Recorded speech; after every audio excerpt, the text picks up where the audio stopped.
Today's video is sponsored by Skillshare, but more on that later. Have you ever wondered why you walk into a grocery store and they hack your brain into buying $100 worth of stuff you don't need? Because grocery stores have spent the last century perfecting the art of separating you from your hard-earned cash. In this video, I'll expose the tricks they use to hack our little monkey brains and make you overspend while they rake in record-breaking profits. Let's just say I've been fooled more than enough times. Did I go in there needing 6 different types of cheese, a $12 artisanal hot sauce, and a lifetime supply of dried beans? No! Did I buy them? Yeah, I did. Grab a snack, preferably one you haven't overpaid for, and let's dig into the madness.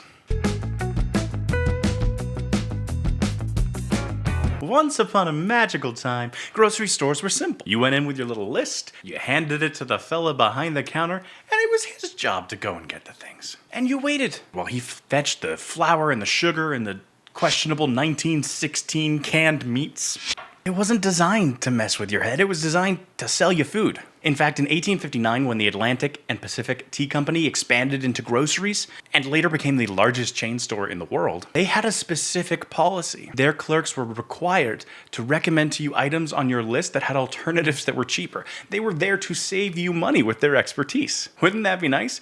When was the last time you went somewhere that tried to downsell you? Not now, not in this America. Nuh-uh. Along comes the first character in our story, Clarence Saunders. A man I don't like. In 1916, retail baron Clarence Saunders started a little grocery chain called Piggly Wiggly, which is a weird name. But Piggly Wiggly changed the game. It became the first self-serve grocery store in America. Clarence's idea was simple. He would save on the cost of running a grocery store by having less clerks and requiring less floor space. He wouldn't need to put the inventory in some back room for the clerks to go and get. He would just leave it out on the floor and require the customers to pick it out themselves. He opened the first Piggly Wiggly in Memphis, Tennessee, and it had a dedicated route requiring customers to walk through a specific path all around the store, going past every item. When Saunders created the self-service grocery store, his intention was primarily to save costs. But he very quickly realized something else was happening. His sales were going up. Later studies actually showed 2 different things at play. First, impulse purchases. Walking past every item, we're going to buy things that aren't on a list. But second, that whenever a customer touched an item, they were 41% more likely to buy that thing. A few decades later, Piggly Wiggly goes public on the NASDAQ exchange. And seeing his record profits, the era of grocery store manipulation begins. Behavioral economists, store activation retailers, and others get into the game of conversion marketing in physical spaces.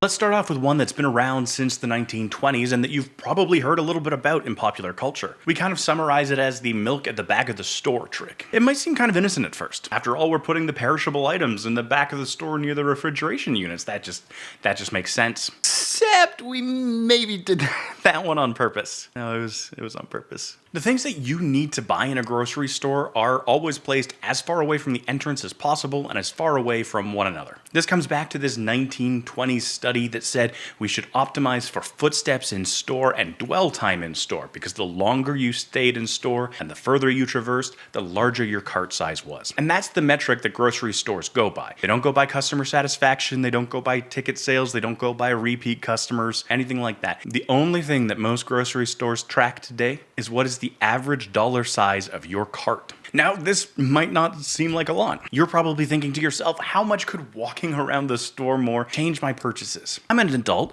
I've got a list, I know what I'm here for. A 1937 academic study suggests that our little caveman brains aren't so good at these list things, and as we walk around that store thinking that we're buying essentials, we end up buying about 40% more. You think you're only there for essentials, and then suddenly you've walked out with 5 bags of Doritos and a pound of gummy bears.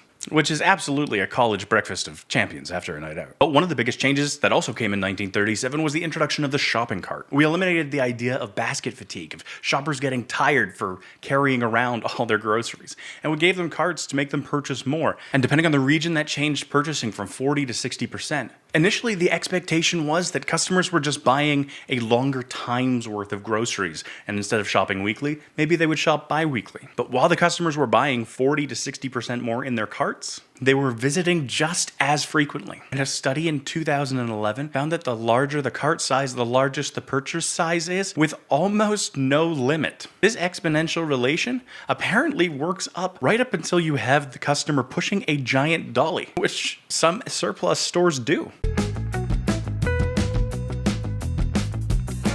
And so that was the 1920s through 50s with your little neighborhood grocery store chain. But we know those are manipulative, and it's not like nowadays with large conglomerates and big corporations that are publicly traded entities that they're using more and more data and manipulation to make things more expensive and make our lives worse, right? So in 1930, King Cullen opened up as the first supermarket, and they took these ideas to a new level. They didn't just sell groceries. They sold everything. Their strategy was simple. Lure people in with low prices on staples like flour and sugar, and then hit them with overpriced, high-margin objects like candy and soda and the newest gadgets as they walked around the aisles. This is the first time that we get the concept of something we call loss leaders, or selling a key item at price or even below the cost of the item in order to lure a customer in. And you make up for that on overpriced, high-margin items. This is something that brands like Costco, Walmart, and Trader Joe's are famous for nowadays. And let's be real, America loved it. Loved it. Fantastic. Why go to 3 different stores to blow your entire paycheck when you can do it at one convenient location just off the highway? By the 1950s, supermarkets were dominating the grocery store landscape. Nowadays, you can't find a grocer that isn't a supermarket. But they weren't just feeding families. They were setting the seeds for corporate greed in our food systems. 1981, grocery stores introduced their most sinister invention yet, the loyalty card. Dun dun dun. Initial loyalty cards, like the buy 9, get 1 free stamp cards from a sub shop or a coffee shop, those weren't a problem. But by the 1980s, data systems allowed us to now assign a specific number to every customer and track their purchases in a database. What's happening when you swipe that card isn't that you're getting free points. You're buying your data. The goal of those cards isn't actually to retain your loyalty like it's pitched. It's to gain better insights on who you are, when you shop, what you buy, and what you need, all down to the individual level. These companies are building a profile on you. The first of these programs had launched in 1981 with Doll Food. It wasn't all that effective. They were able to tell better which items to stock and when their stores would be busy. In the 1990s, the British supermarket chain Tesco's hired a data analytics firm to help them more granular with that data, to optimize the promotions they were sending to different customers in different regions, optimize what products they put in their store and where they put them. And the result? The result was a 28% increase in the cart value per customer, just because they better understood you. Now they unlocked an even more powerful tool. They weren't just going to sell you groceries, they were going to sell you. They were going to put you up on the shelf. Advertisers to buy your data. It started off simple. It would sell that data to food producers and research firms and consumer packaged good companies, allowing them to know what type of customers were in their store regionally, what type of products were doing well, and what they could invest in R&D. But it continued to rise to the point that they sell that as targeting data in ad integrations, all because you didn't read that terms of service. Lastly, when we're talking about store layout, is one of the ones that infuriates me the most. If you've ever been to a new grocery store, which I assume you have, you've been trying to find your way around, not knowing which aisle is which. Wouldn't it be handy if there was a sign at the end of the aisle that showed you what that aisle contained? It certainly would be. But thanks to a 1960s study, most grocery stores don't give you that little convenience. They put that sign halfway down the aisle. Why? Because they put it just outside of the eye range of the average customer, knowing that you'll have to take 2 or 3 steps into that aisle to be able to read that sign. And once you're in that aisle, there's a 60% chance you'll walk down it unless you're looking for something very specific. And if they can make you walk down more aisles, you will buy more things. So over the past 30 years, behavioral economists have written papers on the right font size, the right font color, background visibility, and distance from the entrance of an aisle to make those signs so that a customer is more likely to walk down the aisle. If you're ever looking for a can of soup and asking, am I old? Are my eyes going? The answer's no. No. It's just some jackass in a research lab has decided you should walk down that aisle. So that's the layout of the grocery store, but let's talk about some more direct assaults on our sensory experience. And these ones really piss me off because they're pretty devious. Let's start with the produce aisle. You go in, bright lights blaring. The specific color of lights, not designed to help you see, designed because their specific light spectrum is designed to enhance the color of the fruits and vegetables that they're above. In fact, in many grocery stores, you'll notice the lights in the produce section are slightly different above certain types of produce. To make the reds pop is one type of light. To make a yellow look as yellow as can be is a different type of light. And why is that produce always at the start of your journey? It's called the health halo effect, and it's been studied since the 70s. It decides that if you start in that environment, looking at your vegetables, purchasing your vegetables, you decide, I'm good, I'm healthy, I bought some vegetables, I'm totally going to eat that tomato. And therefore, you allow yourself to be a buyer of chips and candy and pop and other things later on. Oh, and that mist comes down on the vegetables like, that's not helpful. It doesn't preserve the vegetables any longer. It doesn't make them any crisper. In fact, some studies have shown that excess humidity actually rots some of the leafy greens much quicker. But what it does do is create this illusion of freshness, convincing you that this produce and the rest of the store is fresh, crisp, high-quality goods. Look at this. It's the same sad spinach I was trying to sell you before, but now it sparkles like the gold in El Dorado. So why pay $1 for that sad-looking lettuce leaf when you can pay $2 for one that's beautiful? Yeah, no, that's really how they think. And kind of works. Quick aside here. People say, hey, Adam, how did you become so good at editing all of a sudden when your first video looked like hot garbage? Which is fair. I did what anyone would do. I tried making a deal with an otherworldly demon to give me magical powers. But when that failed, I did the smart thing and went to today's sponsor, Skillshare.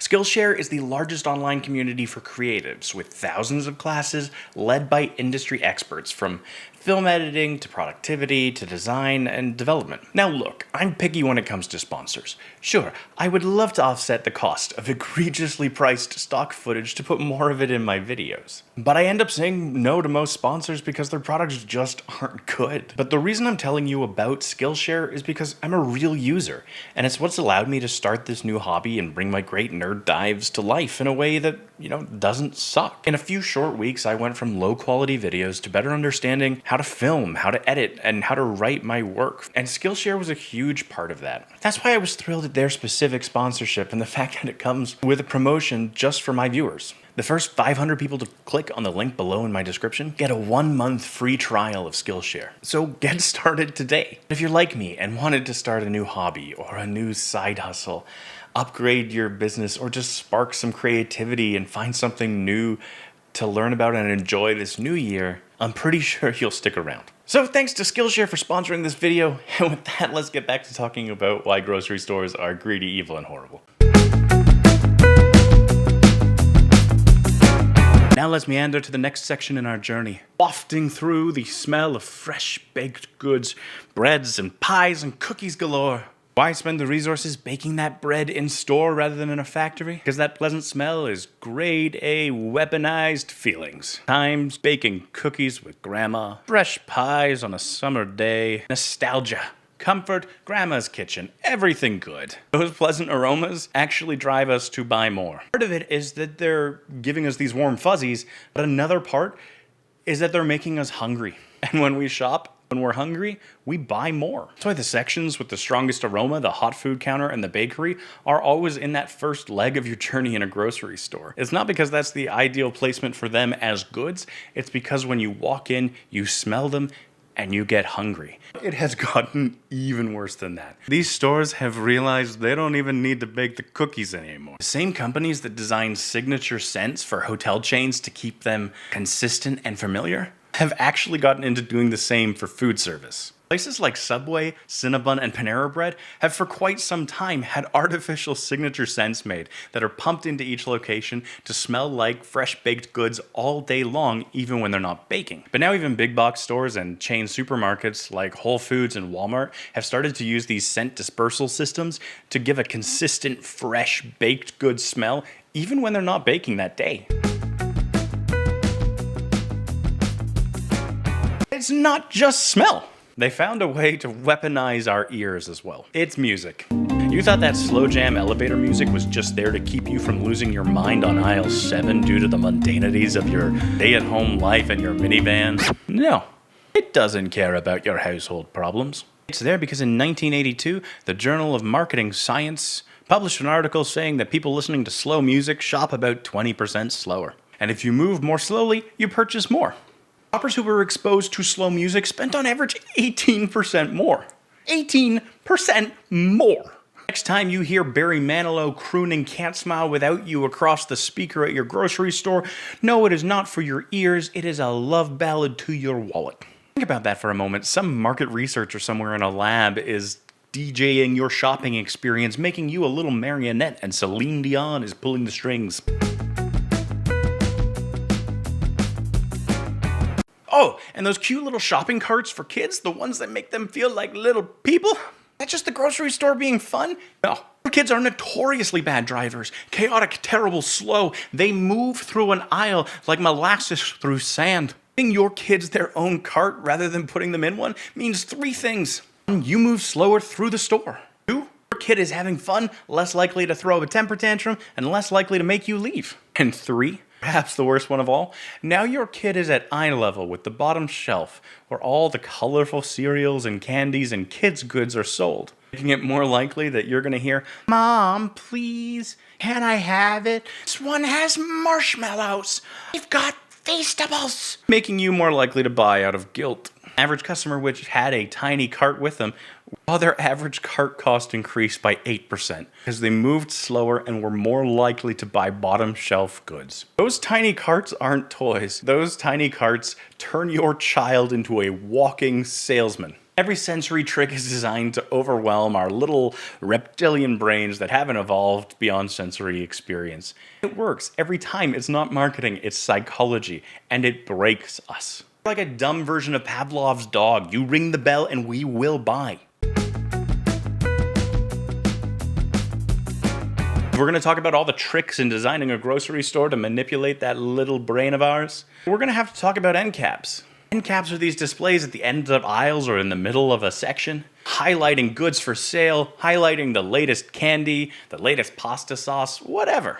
Grocery stores don't choose what to put here. This prime real estate is something that people pay a slotting fee for. This is an advertisement, but it's a good advertisement. Placing your good there means it will sell on average 25% more than in any other location in the store. That's part of why the section near the checkout is flanked with end caps on both sides and often has the middle filled with displays and bins of goods that say sale and brightly colored discounts or new. But end caps are also the sneaky reason for the placement of the hot food section.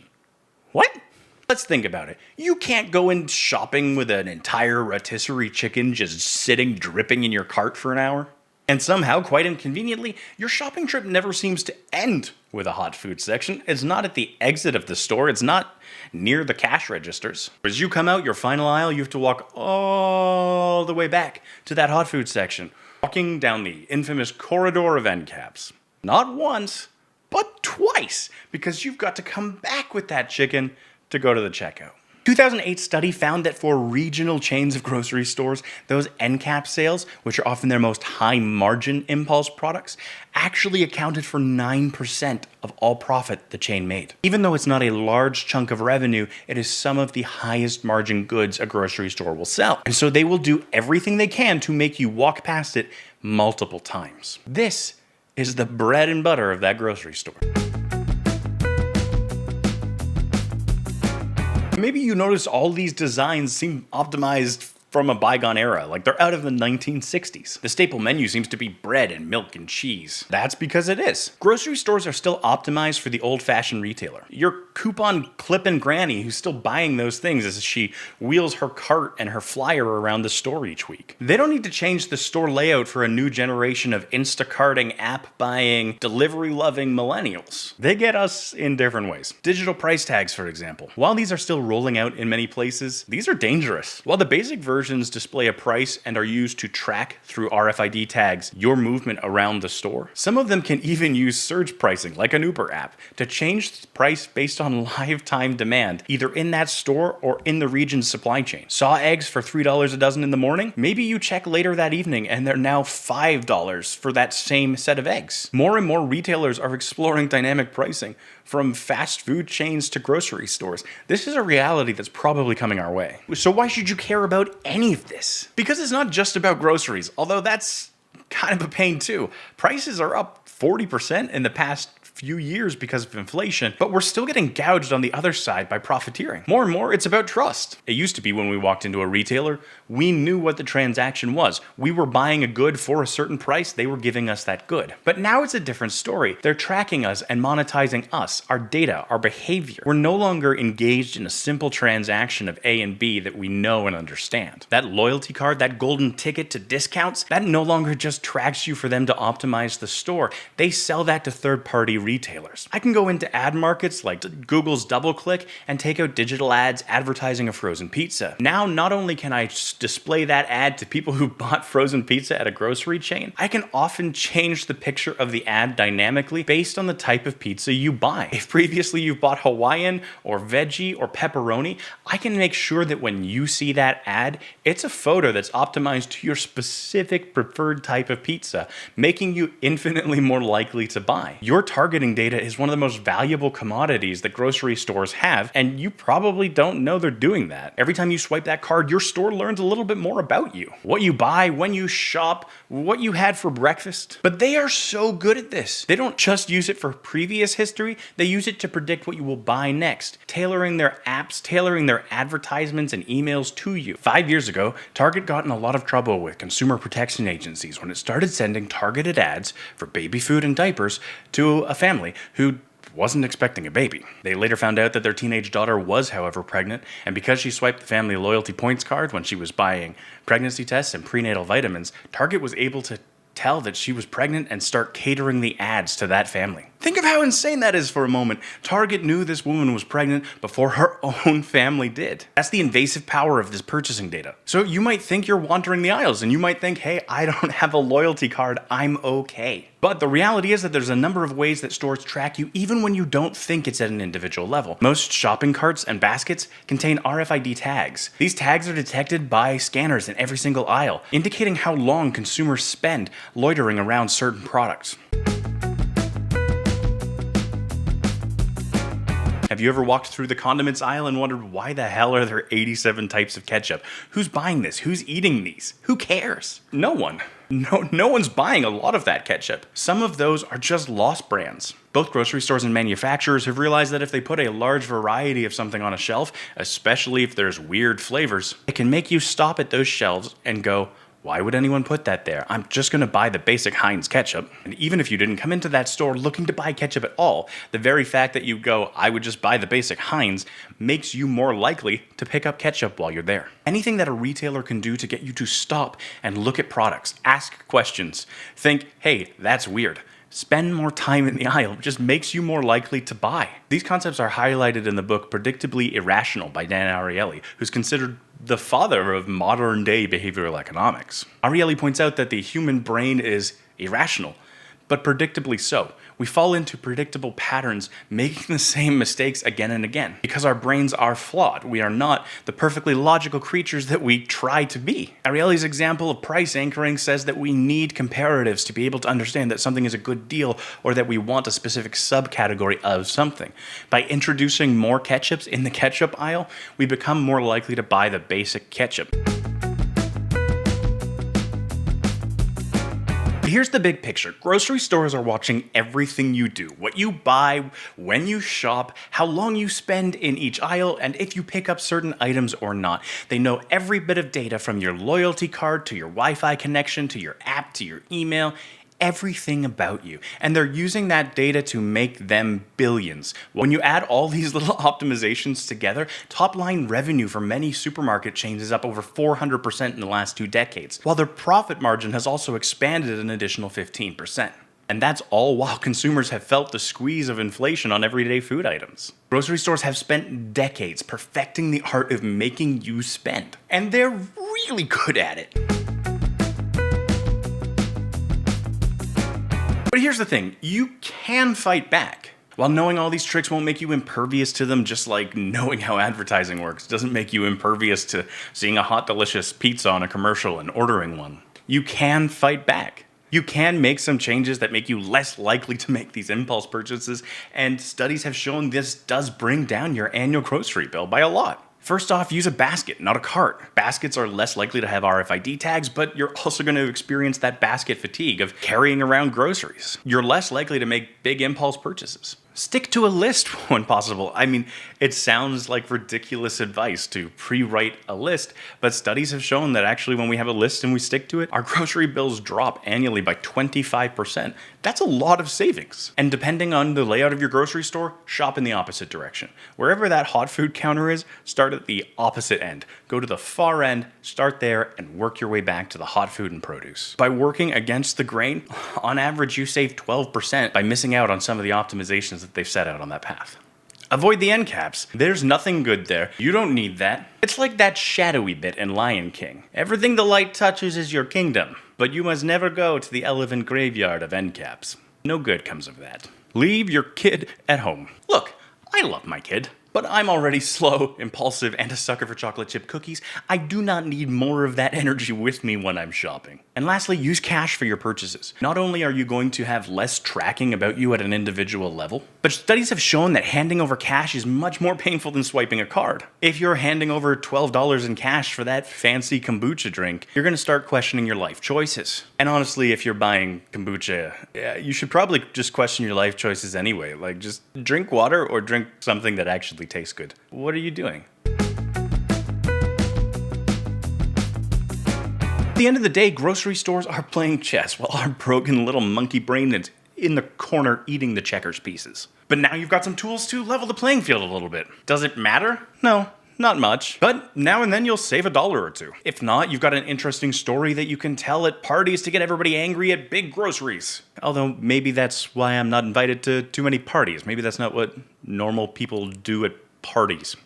But now it's your turn. What sneaky tricks have you noticed at your local grocery store? Drop them in the comments. I want to hear your stories about ways that you've been manipulated into making impulse purchases that have driven up your bills. And if you've learned something or just had a good time watching a middle-aged man rant about grocery prices, hit the like button and subscribe. It's free, unlike that $7 organic lettuce that you're probably buying in Whole Foods these days. And as you go shopping, stay sharp and stay savvy. And for the love of all that is holy, avoid that bakery aisle. They're not just selling bread, they're selling regret.